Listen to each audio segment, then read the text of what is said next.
Sweden, 1979. The Swedish government passed a law that no other country had ever attempted. It stated in clear language that children could not be physically punished, not in schools, not in institutions, and not in their own homes. The reaction was swift. Critics warned of chaos. Conservative voices argued that parents were being stripped of the right to raise their own children.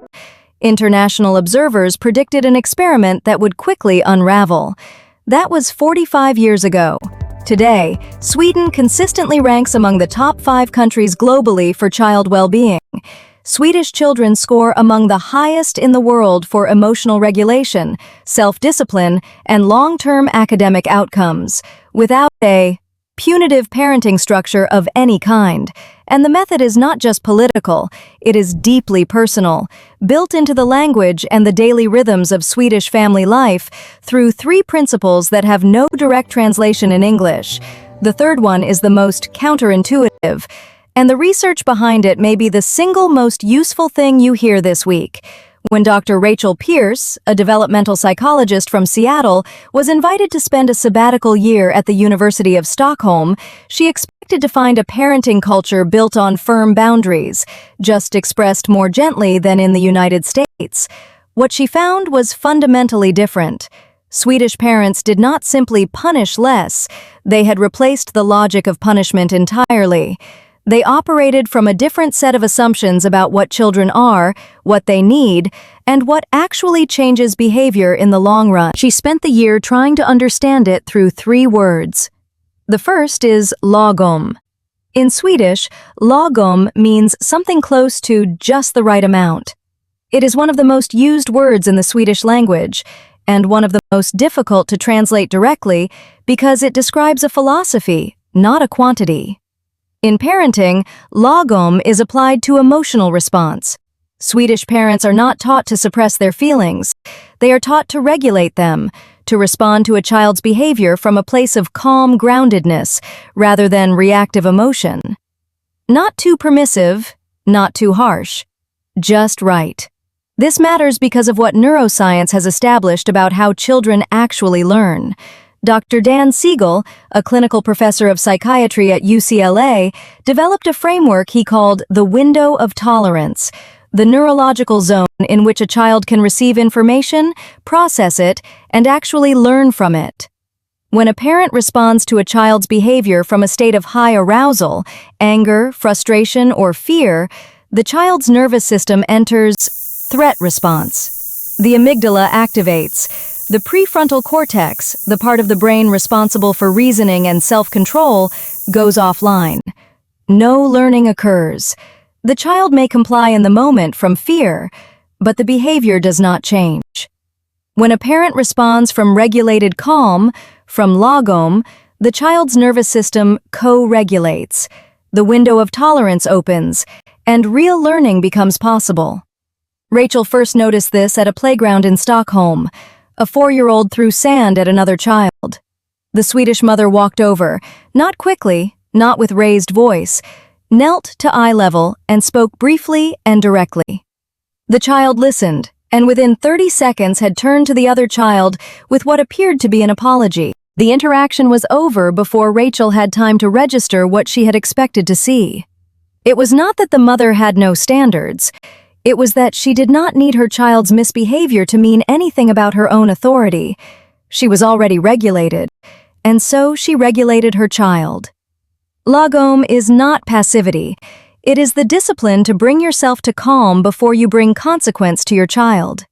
The second concept is Samspel. Samspel translates approximately as co-play or cooperative interaction. But in the context of Swedish parenting philosophy, it describes something more precise. The conviction that the relationship between parent and child is cooperative, not hierarchical. In most Western parenting cultures, discipline is framed as something a parent does to a child. Punishment, consequence, reward. These are unilateral actions imposed from above. Samspel asks a different question. What is the child trying to communicate through this behavior, and how do we solve this together? This is not simply a philosophical preference. It is grounded in one of the most robust bodies of research in developmental psychology, self-determination theory, developed by Edward Deci and Richard Ryan at the University of Rochester over more than 3 decades.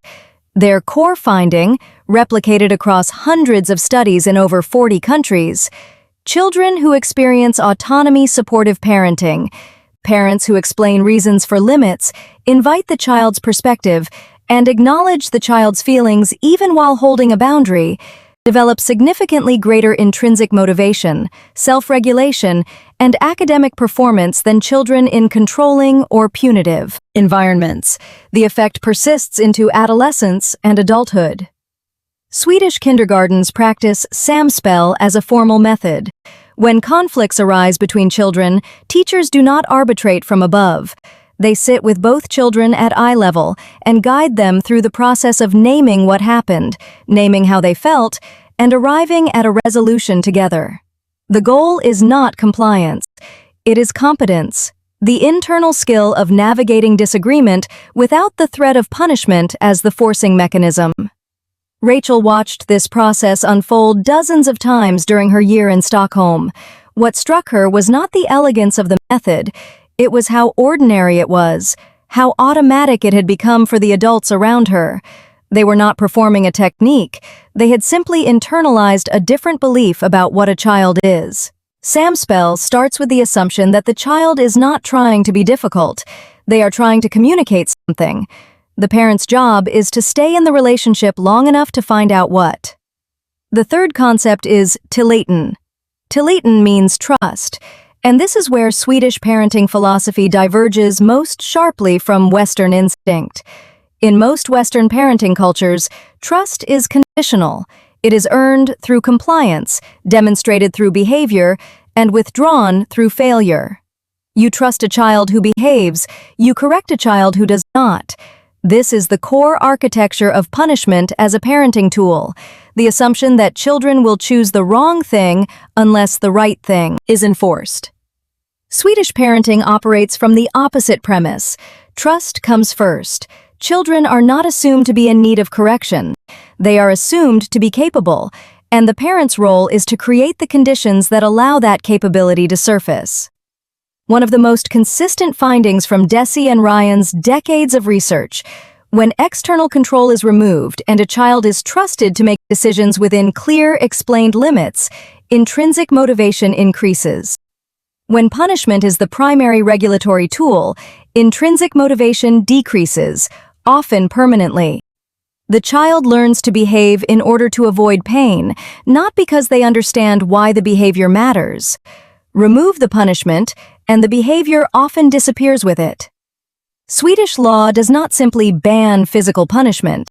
It encodes into the culture a specific view of what children are, not deficits to be corrected, but people to be trusted. Rachel's most memorable moment from her sabbatical year came near the end of her stay. She was visiting a Swedish family, and the 8-year-old son was struggling to complete a task he had set for himself, building a small wooden structure that kept collapsing. He grew frustrated. His father watched from across the room, said nothing, and did not move to help. After several minutes, the boy paused, looked at the structure, adjusted his approach, and succeeded. Rachel asked the father afterward why he had not intervened. He looked slightly puzzled by the question. "He didn't need me to," the father said. "He needed to find out that he could." That is, Tilliten, not the absence of support, the presence of a belief that the child already has what they need, and that the deepest damage is done not by letting children struggle, but by never letting them discover they are capable of getting through it. Lagom, Samspel, Tilliten. 45 years after Sweden became the first country in the world to ban corporal punishment, the research on what replaced it is no longer preliminary, it is settled. Children raised in environments built on emotional regulation, cooperative relationship, and foundational trust show greater self-discipline, higher academic outcomes, stronger peer relationships, and significantly lower rates of anxiety and depression than children in punitive structures, regardless of cultural context. Sweden did not raise a generation of undisciplined children. It raised a generation that had learned to discipline itself. None of these three concepts require a perfect family. They do not require unlimited patience or a childhood free of difficulty. They require only a willingness to start from a different assumption, that your child is not a problem to be managed. They are a person to be believed in. If this changes how you see one moment this week, one moment where you catch yourself reaching for control when you could reach for connection, that is enough. The next video in this series looks at what Norwegian parents do differently with children's emotions, and why Norwegian children consistently score among the highest in emotional intelligence in the developed world. The answer is not what most people expect. Of these three Swedish concepts, Lagom, Samspel, or Tilliten, which one challenges your current approach the most? Tell me in the comments. I read every single one.